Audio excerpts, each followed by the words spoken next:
In this video, I'm going to show you how to determine the equation of a parabola when it is going to go into factored form. So there are two ways that you need to know. The first is if there are two zeros, like this, and the second way is if there's only one zero, like this. So we'll start with if there are two zeros. First thing you're going to do is write down the equation in factored form, which looks like this: a bracket x minus s, where s is the first zero, and then x minus t, where t is the second zero. Then what you want to do is figure out what the two zeros are. So here's the first zero at 2, so that means s is equal to 2. Here's the second one at 5, so that means that t is equal to 5. And you're going to substitute those into the equation. So f of x is equal to a x. So s is 2, so it's x minus 2. Remember, in the brackets, it's always the opposite sign to what it looks like. And t is 5, so it's x minus 5. Now what you're going to do is figure out any other point on the parabola that is not one of the zeros. Make sure it is an actual point on the parabola, like this one. So the coordinates of this point are at 3, -6. And you're going to substitute those in for x and y. Remember that y is the same as f of x. So the 3 is the x, and the -6 is the y. So y is the same as f of x. So f of x gets substituted for -6. And 3 gets substituted in for x. So that'll be 3 minus 2, and then 3 minus 5.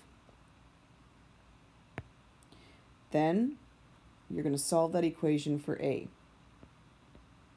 First thing is use BEDMAS. So 3 minus 2 is 1. 3 minus 5 is -2. And then multiply those two numbers. 1 times -2 is -2. And then to solve for a, divide both sides by -2. So that means a is equal to 3.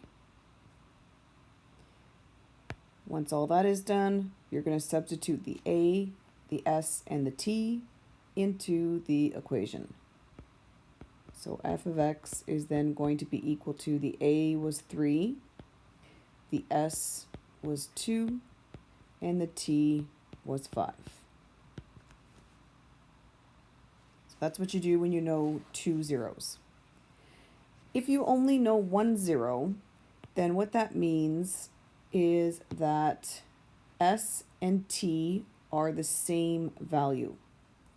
So if s and t are the same value, then basically the t can become an s. And since you're going to have x minus s and x minus s, you can write that as x minus s squared. So that formula will start as f of x equals a, and then x minus s squared. Now, if you answered this question like this and got an answer that looks like this, where both brackets are the same, I wouldn't take off marks. But it's just less work if you write it out this way. Then, once again, you determine the zero in this case. So s is equal to 2. And you're going to substitute that into the equation. So f of x is equal to a x minus 2 squared. Then determine any other point that is not one of the zeros. So here's a point here that point is at 0, -2. So that gets substituted in for the x and the y. Again, remember that y is f of x. So f of x becomes -2, and you're going to substitute 0 in for x.